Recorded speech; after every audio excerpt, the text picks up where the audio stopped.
السلام علیکم محترمینو، الله تعالی مو جوړ او روغ او آباد لره. الله تعالی مو ژوندي او خوشحاله لره.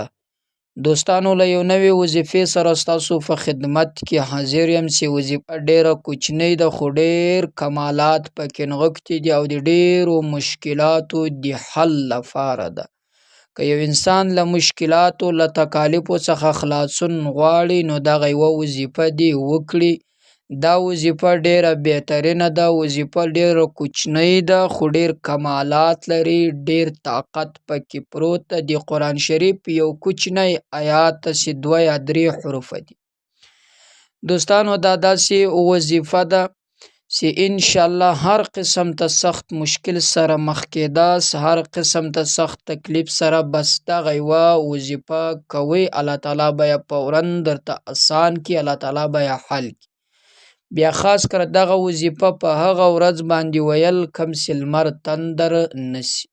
تاسو به ډیر اوریدلی وي چې پر 8 د اپریل پر 2024 د عیسوي کال باندې چې د رمضان مبارک په بعضې هیوادونو کې 28 یې، په بعضې هیوادونو کې 29 یې، په دغه ورځ باندې لمر تندر نسی.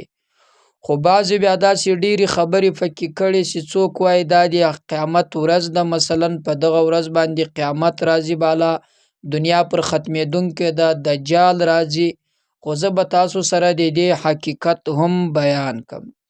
نبی علیه الصلاة والسلام حدیث مبارک ده چې د قیامت له علامو څخه یوه داسې علامه ده چې په رمضان د اخرني عشره کې به لمر داسې تندر نسی چې په دغه تندر سره به داسې یو اوازه خوره سي چې 80,000 انسانان به سترګو دید له لاسه ورکړي، 80,000 انسانان به بېهوشه سي، 80,000 انسانان به په بد حالت کې وي.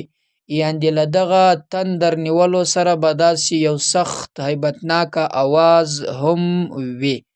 نو دوستانو، له دغه څخه د بچ کېدلو لپاره دغه وظیفه زه نن له تاسو سره شریک کوم. باید په دې ورځ باندې کم عمل، کومه وظیفه وکړل سي چې انسان له داسې مشکل څخه ځان خلاص کړي او الله تعالی عفو ورته وکړي او الله پاک جل جلاله دا لمر هم له تندر څخه خلاص کړي. ماهرین لیکي چې دغه داسې تندر نیونکی داسې تقریبا 400 کاله نه بعد دا لمر داسې تندر نسی. مخکې یو وار داسې سوی ده، 400 کاله نه بعد بیا داسې کېدونکی ده. دا لمر د نبی علیه الصلاة والسلام په زمانه کې چې کله د نبی علیه الصلاة والسلام زوی ابراهیم وفات شو، دا لمر تندر په هغه وخت باندې نیولی.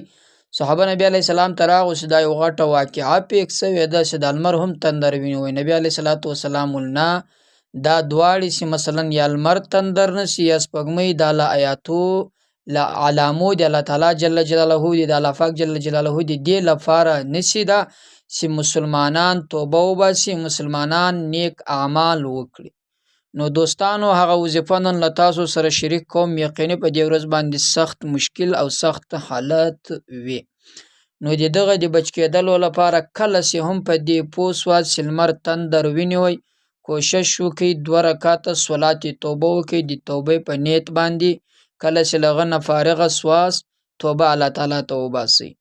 دوهم، که چیرې هم لمر تندر ونیوئ، هغه د لمر چې کوم لمونځ کېږي 2 رکعته هغه لمونځ وکړئ، الله تعالی ته لاس پورته کړئ، وظایف یې کوئ، اذکار کوئ چې څو لمر له تندر خلاص سوی وي. که دا هم نشي کولی، اسانه وظیفه زه نن له تاسو سره هغه شریکه کوم. هغه وظیفه دا ده مثلا چې په دې پوه سوه چې لمر تندر ونیوئ، دا وظیفه کوئ: الشمس والقمر بحسبان. بس دغه کوچنۍ وظیفه، الشمس والقمر بحسبان. 100 واره خو ضرور ووایاست، کنې دومره خو وایاست کم په وس باندې پوره وسي څو لمر له تندر څخه خلاصیږي. ډیره اسانه ده.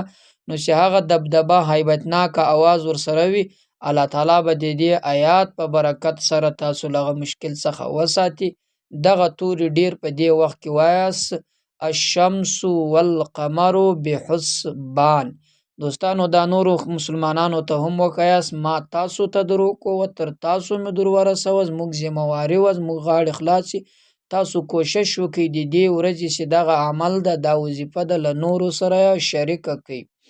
الله تعالی مو خوشاله او آباد لره. السلام علیکم ورحمت الله وبرکاته.